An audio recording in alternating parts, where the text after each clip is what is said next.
예, 이 시간에는 로마서 14장 7절부터 12절 말씀까지 읽었습니다. 오늘은 로마서 63번째 시간으로 부제목은 주님을 위하여 사는 사람은 입니다. 주님을 위하여 사는 사람은 2018년도 5월 달에 나온 책인데요. 버스 기사 하시는 분이 책을 썼어요. 이 책 제목이 뭐냐? 나는 그냥 버스 기사입니다. 입니다. 책 제목이 재밌죠? 나는 그냥 버스 기사입니다. 이 책의 저자인 허혁이라는 분은 전라북도 전주에서 시내버스를 운전하시는 분이에요. 이분이 그동안 버스를 운전하시면서 그 겪었던 일들을 틈틈이 글로 남겨서 책으로 냈는데, 이 책을 읽어보면 그 버스 기사 하시는 분이 얼마나 열악한 환경에서 일하시는가 느낄 수 있습니다. 하루에 18시간을 운전을 해요. 굉장하죠?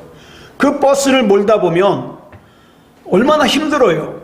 그래서 하루에도 12번씩 마음속에는 오늘 좀 착한 기사가 돼야지, 친절한 기사가 돼야지 마음을 먹지만 어느 순간에 막 힘드니까, 괴로우니까 비열하고 무뚝뚝하고 불친절한 기사가 되어 있더라는 거죠.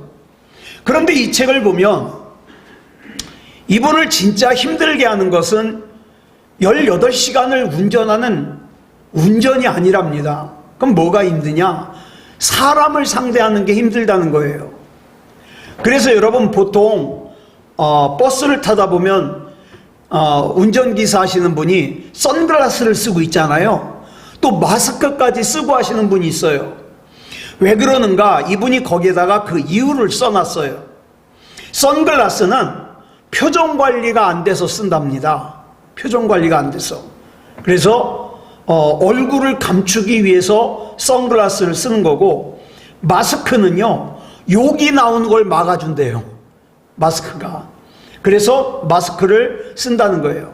그래서 이 글을 읽다가 저는 목사인데도 때로는 저도 선글라스가 필요할 때가 있구나, 마스크를 필요로 할 때가 있구나, 이런 생각이 들죠. 전에도 말씀을 드렸습니다마는 우리 이 지상에 있는 교회는 완전한 교회가 아니에요. 그러니까 제일 어리석은 사람이 어떤 사람이냐? 무슨 교회가 저래? 이런 말하는 사람이에요. 교회 그럴 수 있어요. 이 지상의 교회는 완전한 교회가 아니에요.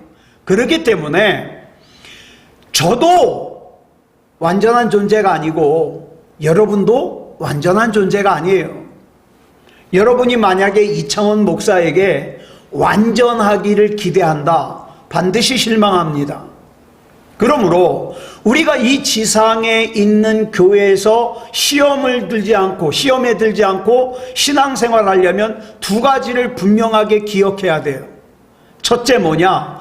나도 엉망이고 다른 사람도 엉망이라는 걸 알아야 돼요. 그 다음에 두 번째는 뭐냐? 하나님은 사랑이시다라는 걸 알아야 돼요. 나도 엉망이고 다른 사람도 엉망임에도 불구하고 하나님은 어떻게 해요? 기다려주시고 참아주시고 구원해주시고 사랑해주셔요. 그래서 이 지상의 교회는 완벽한 사람들이 모이는 교회가 아니라 나를 비롯해서 엉망인 사람들이 모이는 곳이라는 걸 먼저 인정해야 돼요. 사람들은요 다 자기 입장에서 생각해요. 그래가지고 아무개는 왜 그래? 목사가 돼가지고 왜 그래? 장로가 돼가지고 왜 그래? 권사가 돼가지고 왜 그래? 이렇게 얘기를 하죠. 뭘 모르는 거예요. 그래요. 원래 그런 사람이에요. 완전하질 않아요. 그렇지만 여기 중요한 게 있어요.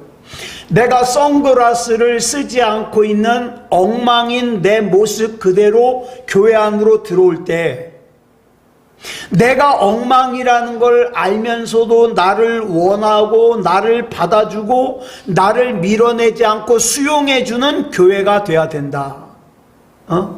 이창원 목사가 엉망이라는 걸 알면서도 목사로 받아주고 그 다음에 목사의 자리에서 밀어내지 않고 같이 신앙생활하고 이렇게 수용하는 교회가 돼야 된다 이 말이에요. 저는 우리 새소망교회가 그랬으면 좋겠어요. 왜 내가 엉망이라는 걸 알면서도 다른 사람이 엉망인 건 못 참냐 이 말이에요. 참아야죠. 그래서 굳이 우리가 교회 안에서는 가면 쓸 필요가 없이 힘들면 힘든 대로, 어려우면 어려운 대로 어떻게 해요? 드러내고 하나님을 예배하는 교회가 되었으면 좋겠다 이 말이에요. 우리가 범하기 쉬운 잘못 중에 하나가 뭐냐? 다른 사람이 다 나갔기를 원하는 거예요. 여러분, 나하고 똑같은 사람은 세상에 나밖에 없어요. 다 달라요. 그래서 각자의 기준으로 다른 사람을 보는데 저 사람과 내가 다르잖아요. 틀린 게 아니에요. 다른 거예요. 다른데 나하고 다른 그 사람을 내가 용납을 못해요. 예? 그래가지고 그 사람은 뭐 경솔하다, 뭐 말을 함부로 한다, 내 마음에 안 든다. 그래가지고 어떻게 해요? 인상을 쓰고 관계를 끊고. 참 신앙생활 잘해야 돼요. 예? 정말이에요. 자기는 완전한 줄 알고 다른 사람에다가 내 잣대를 갖다 내는데 예수님이 그랬잖아요. 네 눈에 들보 먼저 빼라고. 네 눈에서 들보를 빼고 다른 사람 눈에 있는 티끌을 봐라 이 말이에요. 그런데 내 눈에 있는 들보는 생각지도 않고 누구는 이래서 마음에 안 들어, 아무개는 저래서 안 들어. 그러면서 마음 불편해하는 거죠. 이게 옳으냐고요. 교회는 그러면 안 돼요.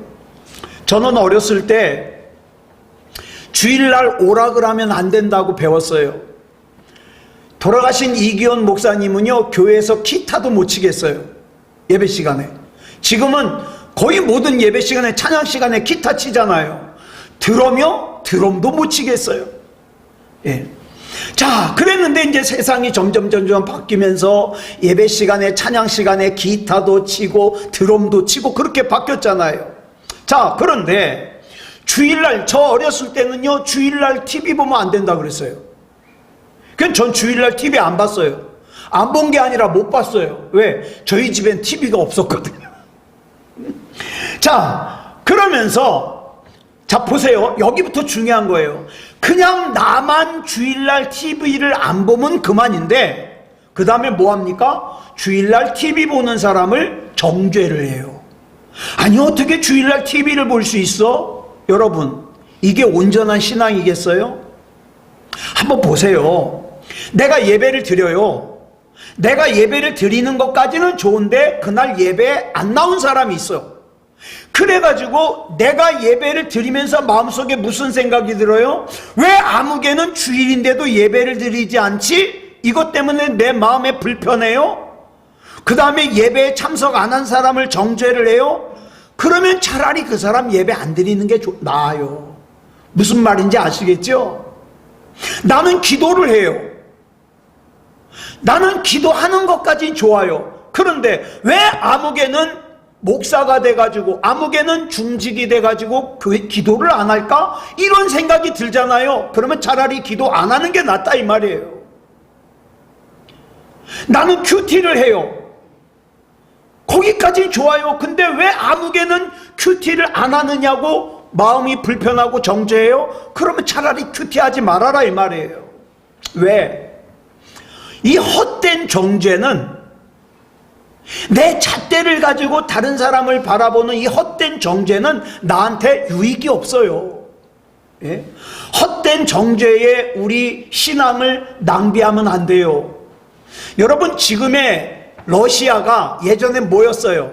소련이었죠? 그 전에 뭐였어요?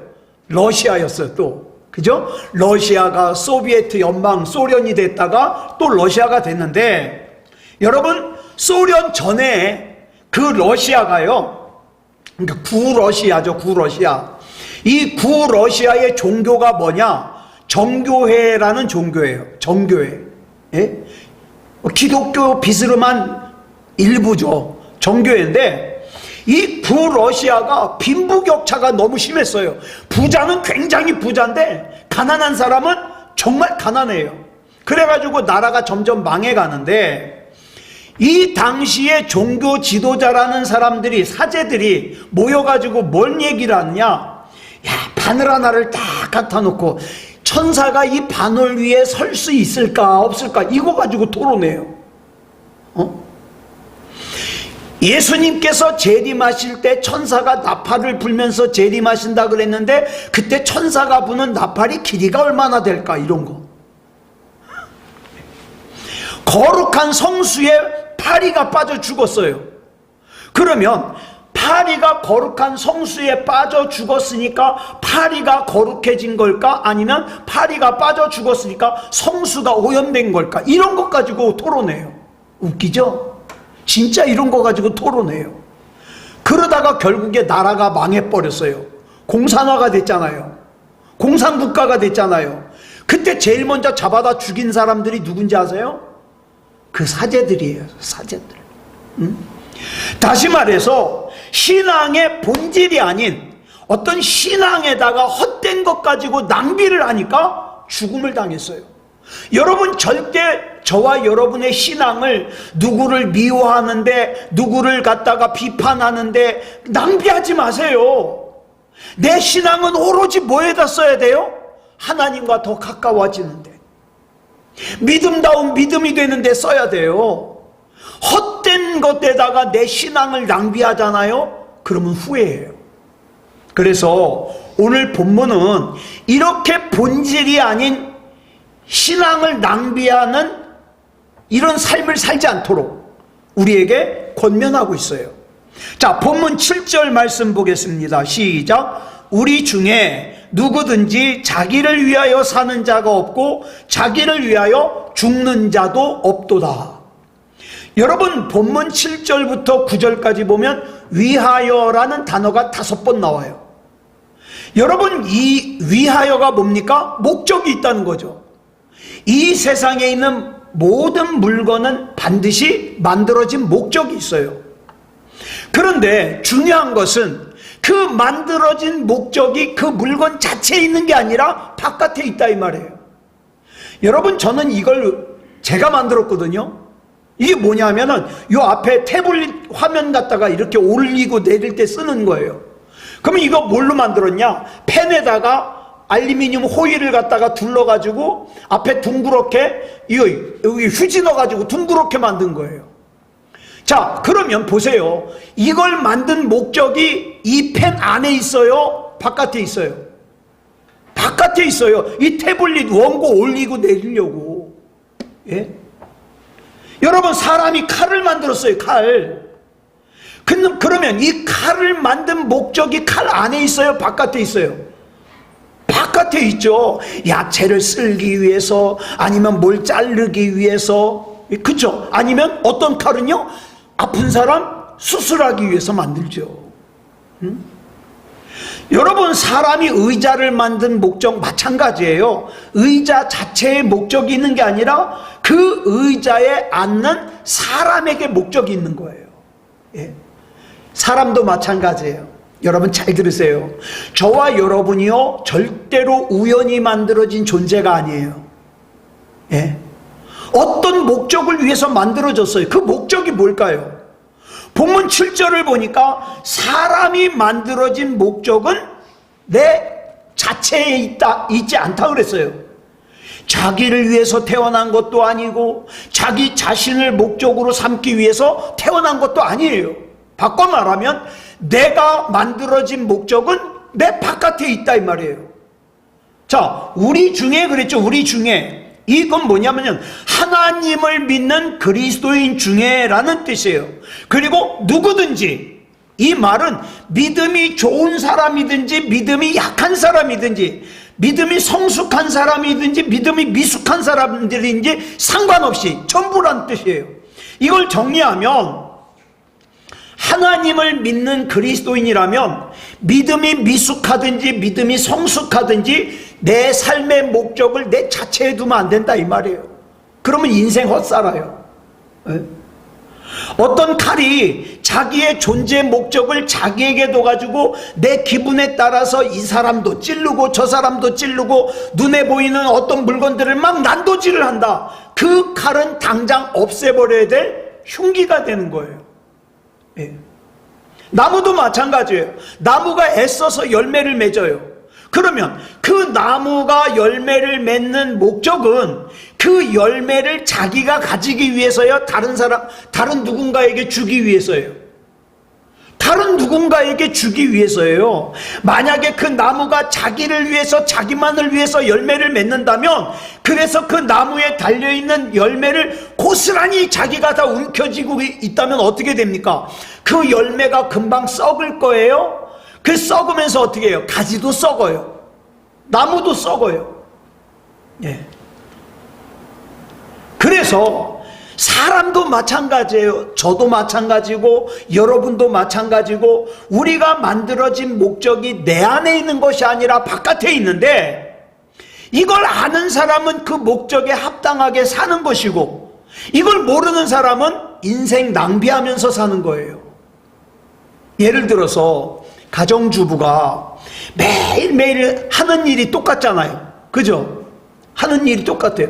저도 매일매일 하는 일이 똑같아요. 예? 자, 그래가지고 보세요. 얼핏 생각하면 굉장히 단조롭고 무미건조한 삶처럼 보이죠? 자, 그러나 내 삶의 목적을 내 밖에다 두면은요, 내 단조로워 보이는 내 삶이 엄청난 가치를 가지게 돼요. 예를 들어서 가정주부가 자기가 사는 그 목적과 의미를 바깥에다 두면, 내가 봉사함으로, 내가 헌신함으로 내 자녀와 내 남편과 내 주변 사람들이 평안을 누려요. 네. 이창원 목사가 허구한 날 성경책 펴놓고 설교를 준비하고 맨날 하는 게 똑같으니까 단조롭잖아요. 그러나 이 단조로운 삶을 통해서 이 말씀을 묵상하고 말씀을 나누는 성도들이 하나님의 진리의 말씀을 조금이라도 더 깨닫게 된다면 얼마나 의미가 있어요. 예. 내가 만드는 음식이, 가정주부가 내가 만드는 음식이 그냥 단순히 음식을 만드는 것으로 그치는 것이 아니라, 내가 만든 음식을 내 사랑하는 가족들이 먹어가지고 어떻게 해요? 건강해지고 살이 되고 피가 돼가지고 생명이 돼가지고 그렇게 살 수 있다면 얼마나 보람이 있어요. 더 확대해서 말하면, 지금 내가 만드는 음식이, 또 이창원 목사가 지금 준비하는 하나님의 말씀이 미래가 된다 이 말이에요. 어떤 미래가 되느냐? 그 음식을 먹는 가족들의 건강의 미래가 되고, 그 하나님의 말씀을 묵상하는 성도들의 믿음다운 믿음이 되는 미래가 된다 이 말이에요. 그러니 그게 왜 의미가 없어요? 굉장히 의미가 중요한 거죠. 그런데 그거 의미를 모르니까, 내 삶의 밖에 있는 내 삶의 목적을 모르니까 어떻게 해요? 내 인생은 단조로워. 그러다가 어떻게 돼요? 주부 우울증에 걸리고 힘들어지는 거죠. 내가 이러고 살라고 태어났던가? 내 인생이 이게 뭐야? 이렇게 되는 거예요. 예? 내가 비록 집안에 있다 할지라도 나는 지금 내 자녀 안에서, 내 배우자 안에서 나는 지금 함께 살아가는 거예요. 왜? 같이 세워져 가기 위해서. 건강하게. 그쵸? 만약 그 주부가 자기의 삶의 목적을 자기 안에 두면, 나는 내가 행복하려고 살아, 나는 내가 잘 살려고 살아, 여기 내 안에다가 목적을 두면은 금방 나오는 말이 뭐예요? 내가 어쩌다가 이 모양 이 꼴이 됐는가? 내가 매일 똑같이 이 짓이나 하려고 내가 시집을 왔는가? 내가 살았는가? 이렇게 생각해야 돼요. 이렇게 생각하는 순간부터 내 삶이 의미가 없어지는 거예요. 권태로워지는 거예요. 주부 우울증이 오는 거예요. 그러다가 어떻게 돼요? 가정이 파괴가 되는 거예요. 왜? 나는 이렇게 못 살겠다. 나는 밖에 나가서 내 맘대로 살 거야. 그러면서 온갖 죄 짓고 돌아다니는 거죠. 그러면 그 가정은 깨져버리는 거죠. 남편의 경우도 마찬가지예요.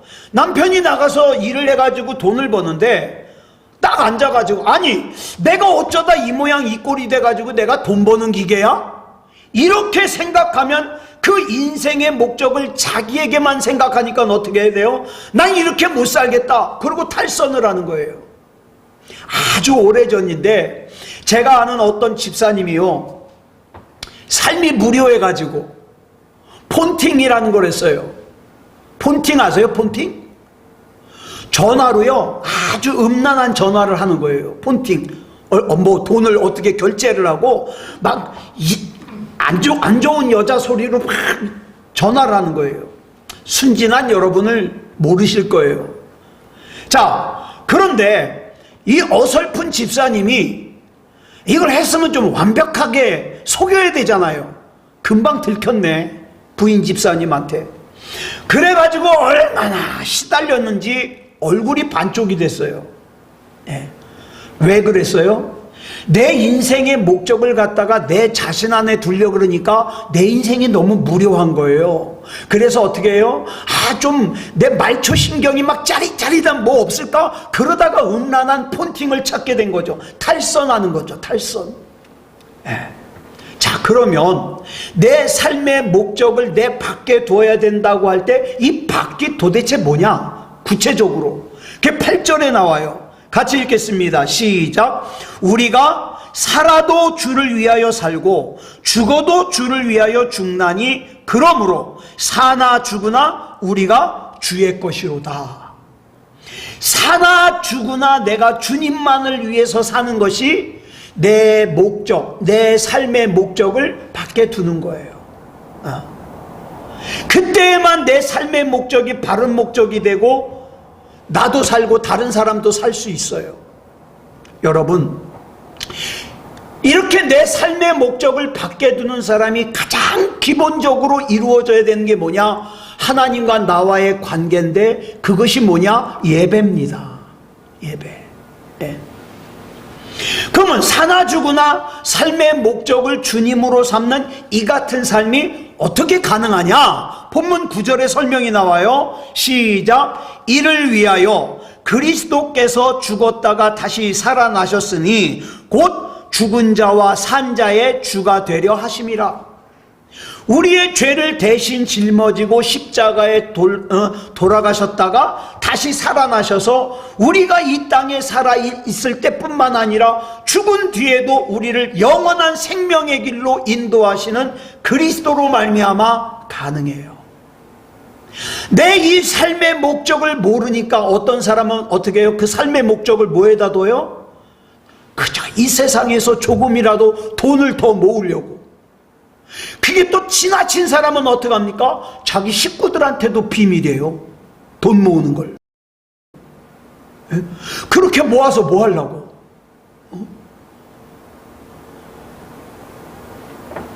이순신 장군은 내 죽음을 적에게 알리지 말라 그랬는데 이놈의 인생은 내 비상금을 가족에게도 알리지 말라 이러고 살고 있네.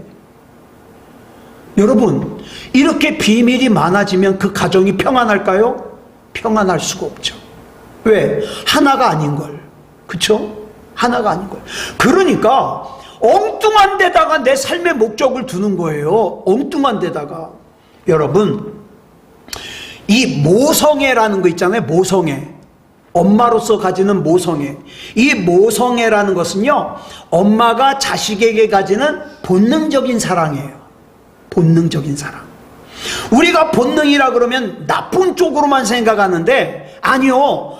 우리 하나님께서 우리에게 주신 좋은 본능이 있어요. 그 중에 하나가 모성이에요. 내가 고통을 감수하며 자식을 낳을 수 있는 거. 그 다음에 내 자식을 위해서 희생하는 거. 투덜거리지만 제가 보니까 그래요. 저는 별로 좋은 사람이 못 되거든요.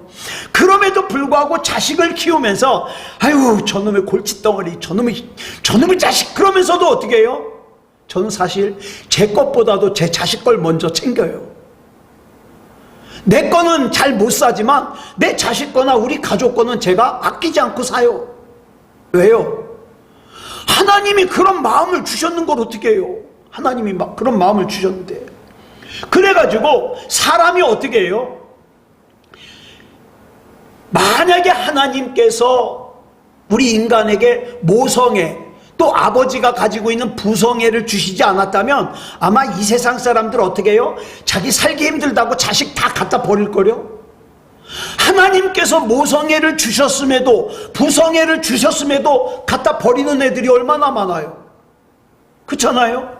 자, 그런데 하나님께서 주신 이 모성애는요, 자식을 위해서 자신의 생명을 던져요. 네? 자식을 위해서 자기 인생을 갖다가 희생해요.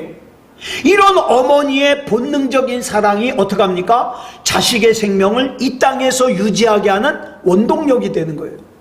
제가 예전에 TV 프로그램 하나를 보면서 혼자 엉엉 운 적이 있어요. 그때가 2015년 6월인데 영재 발굴단이라는 프로그램이 있어요. 이 영재 발굴단이라는 프로그램에 이 모자가 나왔어요. 모자가. 예? 단양에 살고 있는데 이 아이가 이 당시에 9살, 이름이 배용준이에요. 얘가 피아노 영재예요. 정말 절대 음감에다가 그냥 막 악보를 외워가지고 치는데, 근데 이 어머니가 벌써 얼굴 안색이 안 좋죠. 이 TV 프로그램 나올 당시에 시한부 6개월 판정받은 시한부 인생이에요. 막 고통이 몰려오면은요, 잠을 못 자요. 아파가지고. 그런데요, 인터뷰를 하는데 이 어머니의 모든 걱정은 자기가 고통받는 거, 자기가 죽는 게 아니에요. 전부 아들이에요. 내가 조금이라도 더 살아야 했는데, 왜? 나 때문에가 아니라 아이 때문에. 누구라도 우리 아이를 입양해 갈 수 있으면 참 좋겠다고. 왜? 아이가 미워서가 아니라 내가 더 이상 아이를 키울 수가 없으니까. 이렇게 6개월밖에 살 수 없는 유한한 여인도 자식에 대해서 이 모성애를 가지고 모든 걱정이, 모든 관심이 다 아들이에요. 아들. 왜? 하나님이 그렇게 창조하셨거든요. 그런데 그렇게 인간을 창조하신 하나님께서 어떻게 우리를 향한 하나님의 사랑이 없겠어요? 있죠. 이 사랑이 있기 때문에 성자 하나님께서 어떻게 해요? 우리를 구원하시기 위해서 십자가에 당신의 생명을 버리실 수 있어요. 그러므로 우리가 사나 죽으나 주님을 위해서 산다는 건 너무나도 당연한 얘기죠. 근데 문제가 있어요. 그렇지 못한 사람이 많아요. 자기 자식은 사랑해, 웬만한 사람은요. 근데 하나님은 사랑 안 해. 꼭 이런 것 같아요. 이제 쭉 자라가지고 이제 사람이 거기다 갖다 붙인 말이 뭐냐? 내리사랑이에요. 자기 자식은 굉장히 사랑해. 근데 부모한테는 사랑 안 해. 부모는 굉장히 하찮게 여겨요. 자기 자식만 사랑해. 예. 여러분, 그건 잘못된 거죠. 예? 내가 나 자신만을 위해서 사는 것은 나를 망치는 길이에요. 그러니까 어떻게 해요? 내 자식도 사랑해야 되지만 나를 위해서 그 엄청난 사랑을 베풀어 주신, 구원의 은혜를 베풀어 주신 하나님을 사랑하는 것도 중요하다 이 말이에요. 그렇다면 바울이 지금 무슨 얘기를 하고 싶어서 여기서 이렇게 위하여를 강조하고 있을까? 본문 10절 보겠습니다. 시작. 네가 어찌하여 내 형제를 비판하느냐? 어찌하여 내 형제를 업신여기느냐? 우리가 다 하나님의 심판대 앞에 서리라. 이 말씀은요, 앞에 나왔던 3절 말씀을 갖다가 반복해 주는 거예요.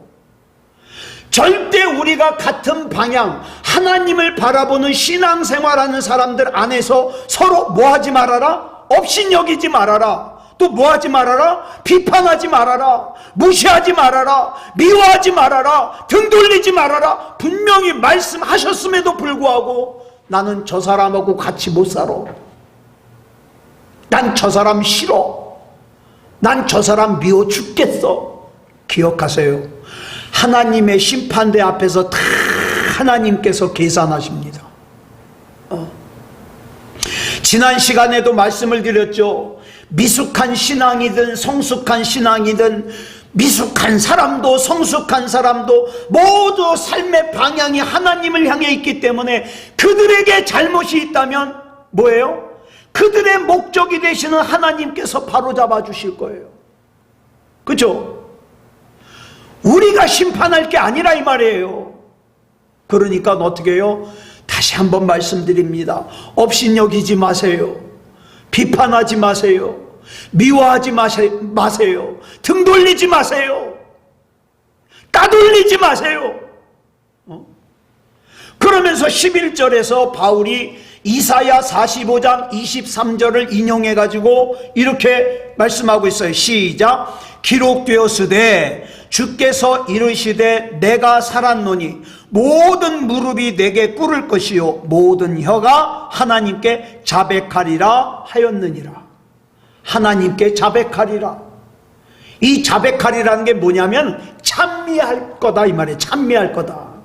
찬양할 거다. 즉 하나님을 향해 있는 사람이라면 그 사람의 신앙이 미숙하든지 성숙하든지 하나님을 찬양하며 하나님을 위해 살아간다 이 말이에요. 그러면 하나님을 위해 살아가지 않는 사람은 뭐예요? 미숙한 신앙도 없다는 뜻이에요. 신앙이 없다는 거예요. 그러면서 본문 12절을 보면 이렇게 결론을 내고 있어요. 시작. 이러므로 우리 각 사람이 자기 일을 하나님께 직고하리라. 직고가 뭐예요? 고들직자에다가 말씀드린다는 고거든요. 그러니까 뭐예요? 하나님께 그대로 사실대로 말씀드린다 이 말이에요. 그래서 남을 업신여기거나 남을 비판하기 전에 지금 이 방향이 내가 지금 이 방향이 하나님을 향하고 있는가? 하나님을 향하고 있는가? 지금 나에게 일어나고 있는 이 일은 하나님께서 나에게 왜 일어나게 하셨는가? 우리 생각하면서 살아야죠. 입으로는 사나 죽으나 주님을 위해서 산다고 말하면서 실제로는 자기 욕심에 끌려다니고 자기 영광에 끌려다니고 자기만을 위해서 사는 사람, 다시 한번 점검해 봐야 돼요. 나는 지금 하나님을 향하고 있는가? 내가 오늘 하루 사는 거 하나님을 향하고 있는가? 하나님을 향하여 사는 인생에 오늘 내 이 하루 살아온 것이 어떤 의미가 있는가? 네, 여러분, 자기 욕심을 위해서 살면, 자기 영광만을 위해서 살면 내가 원하든지 원하지 않든지 상관없어요. 결과적으로 나하고 다른 사람을 동시에 파멸시켜요. 술 먹는 사람들이 건배를 하면서 위하여 그러잖아요. 도대체 뭘 위하여예요? 뭘 위하여? 말은 위하여라고 하고 마시지만 사실은 뭐예요? 자기를 위해서 마시는 거예요. 자기를 위해서. 네. 과연 나에게 삶의 목적이 될 만한 가치가 있는가? 여러분 오늘 하루 열심히 사셨죠? 내가 오늘 이렇게 열심히 산 목적이 뭐냐 이 말이에요. 돈 빼놓고. 목적이 뭐예요? 나는 오늘 내 인생 가운데 하루 생명을 깎아 먹었거든요. 내 하루의 생명을 깎아 먹으면서 나 정말 오늘 하루 열심히 살았는데 뭘 위해서? 여러분 지금 이 순간에도 저와 여러분의 개인적인 종말 카이로스는 하루하루 다가오고 있어요. 오늘 하루 저와 여러분이 살았잖아요. 그러니까 이게 하루 더 가까워진 거예요. 가까워진 거예요. 오늘 저희 아버지 어머니를 뵈러 갔는데 아버지가 목이 쉬셨어요. 목이 쉬셨어요. 왜 그러냐? 이 알츠하이머가 그래요. 갑자기 건강이 뚝 떨어져요. 목이 쉬셨어요. 그래서 나오는데 마음이 무거워요. 아버지도 이제 알츠하이머가 증상이 나타나기 시작했구나. 마음이 아파요. 여러분, 결국엔 저와 여러분이요, 하루하루 내 생명을 깎아먹고 살고 있어요. 그러다 나중에 종착역은 뭡니까? 관 속에 누울 수밖에 없어요. 그런데 그 관 속에 누울 수밖에 없는 나 자신을 내 삶의 목적으로 삼는다? 이처럼 어리석은 게 어디 있어요? 우리 한번 돌아보자고요. 그래요, 나 돈 벌어야 돼요. 왜 벌어야 돼요? 나 건강해야 돼요. 왜 건강해야 돼요? 질문해 보자고요. 우리가 뭘 하든지 어떤 행동을 하든지 무엇을 먹든지 무엇을 마시든지 오직 주님을 위해서 행하고 살아가는 사람이 될 때 나도 살리고 다른 사람도 살리고 같이 존귀히 여기는 삶을 살 수 있다 이 말이에요. 네. 우리가 주님을 위해서 살아갈 때에만 우리 삶이 의미가 있어요. 의미가. 내가 주님을 위해서 살아갈 때 다른 사람을 살리는 가치 있는 삶을 살 수 있을 뿐만 아니라 내 인생의 막이 내리는 그 카이로스 종말의 시간에도 후회함이 없다 이 말이에요. 주님, 나 이제껏 나 주님 앞에 가는 이 시간만 기다리면서 살았어요. 주님, 이 시간까지 나 지켜주셔서 감사해요. 주님, 이제 내 코끝에서 호흡이 멈추면 나 이제 영원하신 하나님 나라 들어갈 건데 후회함이 없는 인생을 살게 해주셔서 감사해요. 하나님만 바라보고 여기까지 살 수 있음을 감사해요. 이러고 마무리해야 되지 않겠어요? 이럴 줄 알았으면 하나님 잘 믿을걸, 이럴 줄 알았으면 성경 한 번이라도 더 볼걸, 이러면 안 되잖아요. 세월이 흐를수록 내 육체는 점점 더 약해지고 내 삶이 마무리되어 갈 때 내 인생이 폐물이 되지 않고 영원한 생명으로 가꾸어지는 것보다 더 중요한 일이 어디 있어요? 여러분, 앞으로 저와 여러분의 몸은요 갈수록 약해지지 더 강해지진 않아요. 그죠? 그러면 내 이 기억력이 더 사라지기 전에, 내 이 판단력이 더 사라지기 전에, 이제 내 손발의 힘이 더 사라지기 전에 하나님, 내 삶의 방향을 하나님께로 맞추고 내가 조금이라도 더 하나님 앞에 목적을 두는, 하나님 앞에 영광을 돌리는 그런 삶을 살고 싶습니다. 누가 이렇게 하나님 앞에 고백하며 사냐 이 말이에요. 이것이 뭐예요? 우리 주님을 바라보는 삶이에요. 이게 신앙생활이에요. 정말이에요. 정말 안타까운데 교회는 다니는데, 교회는 왔다 갔다 하는데 전 정말 자신 있게 얘기할 수 있어요. 신앙생활 안 하는 사람들 많아요. 하나님 바라보지 않는 사람들 많아요. 저는 이런 생각할 때마다 적어도 우리 새소망교회 성도들 중에서는 한 사람도 신앙생활에서 낙오되는 사람 없이 다 하나님 바라보는 그런 성도들 되게 하는 일에 최선을 다해야 되겠다, 이렇게 생각한다 이 말이에요. 아무쪼록 우리 주님을 위한 삶을 사는 저와 여러분이기를 그리스도 예수님의 이름으로 축복합니다. 기도하겠습니다. 사랑의 아버지 하나님, 감사합니다. 오늘 이 시간 로마서 14장의 말씀을 나누면서 우리는 다 열심히 사는데 과연 목적이 뭔지, 하나님께서 나를 이 땅에 보내신 목적대로 살고 있는지 다시 한번 돌아볼 수 있음을 감사합니다. 하나님, 믿음다운 믿음으로 살게 하시고 훗날에 후회함이 없는 인생 살게 하여 주시옵소서. 우리 주님께서 붙잡아 주실 줄 믿사오며 그리스도 예수님의 이름으로 간절히 기도드렸사옵나이다. 아멘.